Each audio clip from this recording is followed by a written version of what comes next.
대학생이라면 누구나 한 번쯤 휴학에 대해 생각해 볼 법하죠. 대학에는 휴학이라는 제도가 엄연히 마련되어 있지만 우리가 쉽게 휴학을 결정하지 못하는 이유는 무엇일까요? 단순히 한 학기 또는 두 학기를 쉰다고 생각하기에는 휴학이 우리에게 너무나 큰 고민들을 안겨주기 때문이 아닐까요? 휴학에 대해 고민하는 것, 그리고 휴학이라는 선택을 하는 것. 어떤 과정을 거치든 주위에 누군가가 뭐라고 하든 모두 자기 자신의 결정인데요. 휴학 고민에 대한 정답이 정해져 있는 것은 아닙니다. 하지만 지금 잠시 고민을 멈추고 휴학을 경험한 대학생, 그리고 여러 번의 휴학을 경험한 후 직장 생활을 하며 휴학 고민을 나누는 멘토의 입장에서 휴학에 대해 같이 고민하려 합니다. Giving back a heart that's on loan. Just tell me if you wanna go home. 1학년 1학기를 마치고 2학기를 시작하자마자 휴학을 결심하게 되었다고 하는데요. 대학생이 되면은 어떤 모습의 대학생이 되고 싶다 하는 모습이 있었는데, 예를 들면 하고 싶은 공부를 열심히 하고, 그리고 뭐 사람들을 많이 만나고, 그리고 나의 소신을 뚜렷이 하는 그런 사람이 되고 싶다라는 게 있었는데, 한 학기가 지나고 나니까 그중 어느 것도 이루지를 못한 거예요. 그래서 좀 그게 무너졌을 때, 그리고 나의 약한 모습을 너무 많이 봐버렸을 때 갑자기 너무 확 지치는 거예요. 그 자신감이 확 사라지니까 내가 아무것도 할 수 없을 것 같고, 정말 간단한 과제인데도 아예 할 수가 없겠다라는 생각이 드니까 정말 잘 모르겠지만 일단 쉬어야겠다 하고서 그냥 아무 계획 없이 휴학을 막 해버렸었어요. 대학에 입학해 겪은 고민들은 영채 씨만 겪었던 것이 아닙니다. 대학에 오면 막연히 똑똑해질 거라고 생각하는 거, 어른이 될 거라고 생각하는 거. 근데 의외로 학교에서 똑같은 공부를 하는 게 고등학교 때랑 다르지 않게 느껴지거든요. 기대감이 어떻게 보면은 좌절이 되는 게 처음으로 느끼는 시점인 것 같아요. 휴학에 대한 고민들을 유형별로 정리해 보았다는 이미준 멘토. 크게 7가지로 고민들을 나누어 볼 수 있었습니다. 첫 번째 분류 기준은 자기 개발에 대해 얼마나 적극적인 태도를 보이느냐에 따라 나뉘는데요. 본인이 뚜렷하게 가지고 있는 꿈을 위해 휴학 기간에 자기 개발을 열심히 하는 유형. 확실한 목표는 없지만 취업을 위해 필요한 것이 많으니 일단 자기 개발을 하고 보는 유형. 그리고 정해진 것은 없지만 현재 상황에 불만족해 자기 개발에 대한 고민은 뒤로 하는 유형. 이렇게 나누어집니다.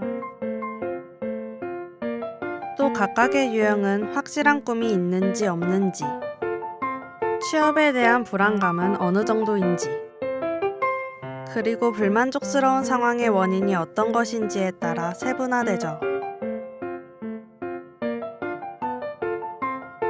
그 외 감정적인 고민으로 인한 휴학은 보라 유형으로 분류됩니다.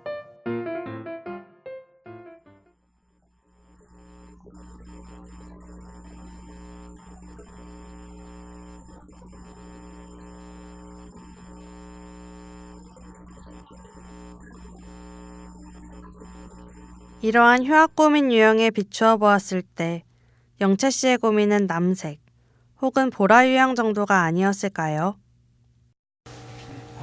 제가 휴학 동안 한 거는 3가지로 요약을 할 수 있을 것 같은데, 하나가 여행이고, 하나가 수술이고, 하나가 휴학일기라고 할 수 있을 것 같아요. 이렇게 딱 휴학을 하고 나니까 뭘 해야 될지를 많이 고민을 했는데, 그것보다 이 휴학을 통해서 내가 정말 괜찮아질 수 있을지가 많이 두려웠던 것 같아요. 어쨌든 제가 휴학을 한 건 결론적으로 보면은 어떤 두려움 때문이니까, 내가 몰랐던 모습에 대한 두려움, 그런 것 때문이니까 그 두려움에 되게 정면으로 맞서고 싶었던 것 같아요. 처음 여행을 갔을 때는 너무 막 무서운 거예요. 계획을 엄청 꼼꼼하게 막 짜갔어요. 그랬는데 그 계획과 틀어진 일이 조금이라도 생기면은 정말 너무 불안한 거예요. 내가 다시 일어설 수 있을까 하는 두려움이 계속 들었던 것 같아요. 근데 여행이 이렇게 거듭될수록 점점 뭔가 여유를 찾았다고 해야 될까요? 그런 느낌이 들었어요. 내가 되게 완벽하지 않을 수 있구나 하면서 꼭 완벽할 필요도 없겠구나. 이게 나구나. 난 내가 강할 수도 있고 약할 수도 있구나.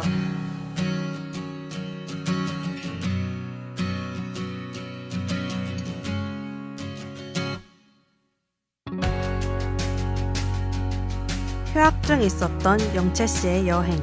이 여행 이야기 속에서 우리는 쉼을 통해 어떤 것을 배워갈 수 있는지 엿볼 수 있습니다. 휴학은 우리가 살아가며 필요한 가치 중 시간의 범위에 속합니다. 우리에게 휴학이라는 시간은 어떤 의미가 되어야 할까요? 내 스스로 뭔가 변화를 하겠다라는 의지의 표현이거나 아니면은 뭔가 지쳐서 나 스스로 한번 일탈, 도피 이런 거라고 생각을 했는데 제 정말 많은 친구들이랑 대화를 하면서 느꼈던 점이 휴학이라는 게 어쩌면 그러니까 정신적인 독립을 할 수 있는 최초의 어떤 도전이라고 볼 수 있겠다라는 생각이 들었어요. 그래서 내용을 들어보면 어른들이 보기에 어설플 수 있고 계획이 불충분하고 감정적으로 보이고. 저는 휴학을 하고 싶으시면 그냥 하라고 말씀드리고 싶어요. 또 어쩌면 군대 안 가고 현역으로 대학에 들어왔으니까 더 그런 부담이 덜한 걸 수도 있겠어요. 특히 주변에 휴학을 하고 싶은데 망설이시는 분들을 보면은 이미 자기가 출발선이 너무 늦어졌다는 거예요. 특히 남자분들은 군대로 2년을 보내야 하고, 그리고 또 재수, N수 하신 분들은 이미 그걸로 너무 초조한 거죠. 결론적으로 말하면 이게 미래에 대한 불안감 때문인데 이게 되게 오싹한 협박 멘트가 아니라 제가 드리고 싶은 말은 현재 자신을 돌보아주지 않으면 미래의 내가 없을 수가 있어요. 그 절실하게 휴학하고 싶은 마음이 자기가 자기한테 보내는 일종의 신호일 수 있다고 생각을 해요. 쉬어본 적이 없었으니까 이게 쉬어야 되는 상태인지도 모르겠는 마음 충분히 이해하지만 쉬는 법도 알아야 한다고 생각을 해요. 그래서 정말 학원을 제대로 잠궜는지 기억이 안 날 때가 있죠. 습관적으로 하고 내 마음을 쓰지 않은 상태에서 하는 행동들은 기억이 안 나요. 휴학을 계획을 할 때도 가장 문제가 되는 게 난 항상 남들의 팁대로 해왔던 그 버릇이 휴학을 계획할 때도 튀어나오거든요. 그래서 남들이 하는 토익 공부를 하고 남들이 하는 자격증이 뭐가 있는지 찾아보고 남들이 다 하는 인턴십을 찾아요. 그러니까 있는 방법이라도 좋은데 자기가 고민해서 선택한 방법을 자신의 계획으로 삼는 게 사실은 휴학에 가장 적합하고 중요한 일이라고 생각합니다.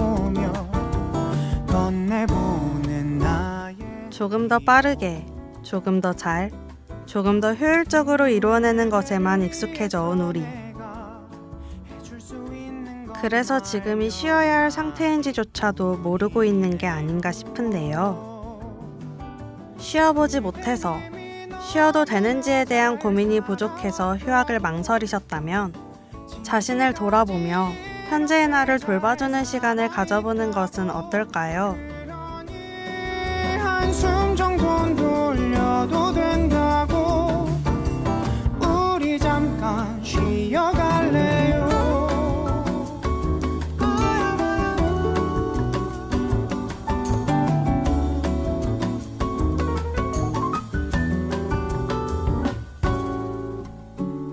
뭐 하나 되는 게